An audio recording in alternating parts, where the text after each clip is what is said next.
वो कन्याएं जिन्हें मिला था जीवन भर कुंवारी रहने का वरदान। दोस्तों, क्या आप जानते हैं, पौराणिक काल में कुछ ऐसी महिलाएं रही हैं जिन्हें ये वरदान मिला था कि प्रेम बनाने के बाद भी कभी उनका कुंवारापन भंग नहीं होगा। लेकिन सोचने वाली बात ये है, इतना बड़ा वरदान किन महिलाओं को मिला और क्यों मिला? बता दे। सबसे पहला नाम आता है अहिल्या देवी का। अहिल्या का वर्णन वाल्मीकि रामायण के बाल कांड में मिलता है। वे अत्यंत ही सुंदर, सुशील और पतिव्रता नारी थी। इनकी शादी ऋषि गौतम से हुई थी। दोनों ही वन में रहकर अपनी तपस्या और ध्यान करते थे। शास्त्रों की माने तो देवराज इंद्र ने पति की गैर मौजूदगी में अहिल्या के साथ छल से प्रेम किया था। लेकिन जब गौतम ऋषि को ये अनुभव हुआ कि अभी रात बची है और सुबह होने में समय लगेगा, तब वे एक बार आश्रम की ओर लौट चले। जब ऋषि आश्रम के पास पहुँचे, तब इंद्र उनके आश्रम से बाहर निकल रहे थे। उन्होंने देवराज को पहचान लिया। देवराज इंद्र द्वारा किए गए इस कुकर्म को जानकर ऋषि क्रोधित हो उठे और इंद्र के साथ देवी अहिल्या को भी श्राप दे दिया।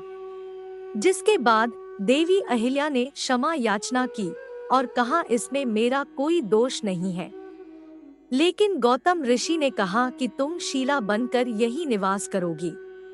त्रेता युग में जब भगवान विष्णु श्री राम के रूप में अवतार लेंगे, तब उनके एक स्पर्श से ही तुम्हारा उद्धार हो जाएगा। दूसरी स्त्री है मंदोदरी। मंदोदरी को चिरकुमारी के नाम से भी जाना जाता था। वह किसी और की नहीं बल्कि राक्षसराज मायासुर और उनकी पत्नी हेमा की पुत्री थी।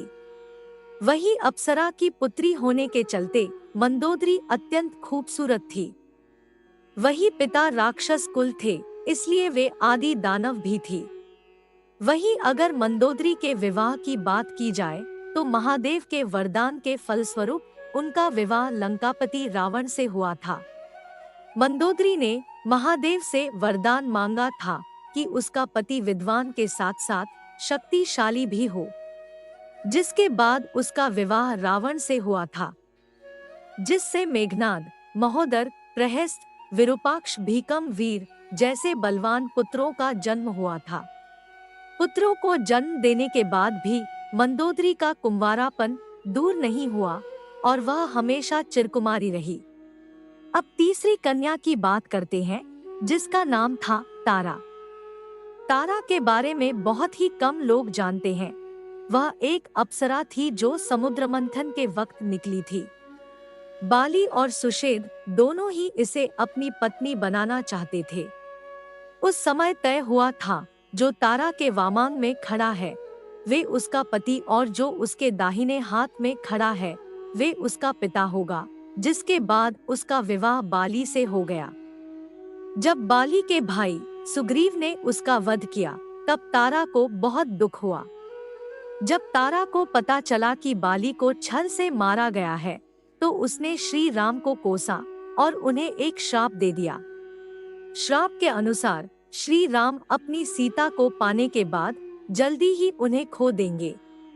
उसने ये भी कहा कि अगले जन्म में उनकी मृत्यु उसके पति के हाथ होगी। जिसके बाद द्वापर युग में भगवान श्री नारायण ने कृष्ण के रूप में जन्म लिया। उनका वध एक शिकारी ने किया जिसका नाम जरा था। वे पूर्व जन्म में बाली ही थे। चौथी स्त्री का नाम है कुंती। कुंती का नाम काफी आदर से लिया जाता है। यदुवंशी राजा शूरसेन की जन्म पुत्री पृथा को उनके निसंतान चाचा कुंतीभोज ने गोद ले लिया था और उनका नाम बदलकर कुंती रखा गया था। इस तरह कुंती अपनी असली माता पिता से दूर रही। जैसे राजा दशरथ की पुत्री शांता को अंगदेश के राजा रोमपद को गोद दे दिया था। कुंती अपने महल में आए महात्माओं की सेवा करती थी। एक बार वहां ऋषि दुर्वासा आए थे। कुंती के सेवा से खुश होकर ऋषि दुर्वासा ने कुंती को एक वरदान दिया था। वे एक मंत्र से किसी भी देवता का आह्वान कर सकती थी और वे देवता आने के बाद बिना कुछ दिए वापस नहीं जा सकते थे। इसलिए उनको एक पुत्र की प्राप्ति हुई थी, जिसका आगे चलकर नामकरण पड़ा। 5वें नंबर पर द्रौपदी है। द्रौपदी राजा द्रुपद की पुत्री थी और यज्ञ से प्रकट हुई थी। इनको भी ये वरदान था कि ये जीवन भर कुंवारी रहेगी। ये किसी से भी शादी कर ले, ये हमेशा कुंवारी ही रहेगी। मित्रों, ये थी पंचकन्याएं जो हमेशा कुंवारी ही रही। कहते हैं जो इनका सुबह सुबह नाम लेता है उनके दिन अच्छे जाते हैं। कैसी रही ये कथा, हमें कमेंट के माध्यम से जरूर बताइएगा। और अगर वीडियो पसंद आया हो तो इसे लाइक या शेयर करके हमारे चैनल को सब्सक्राइब जरूर करें।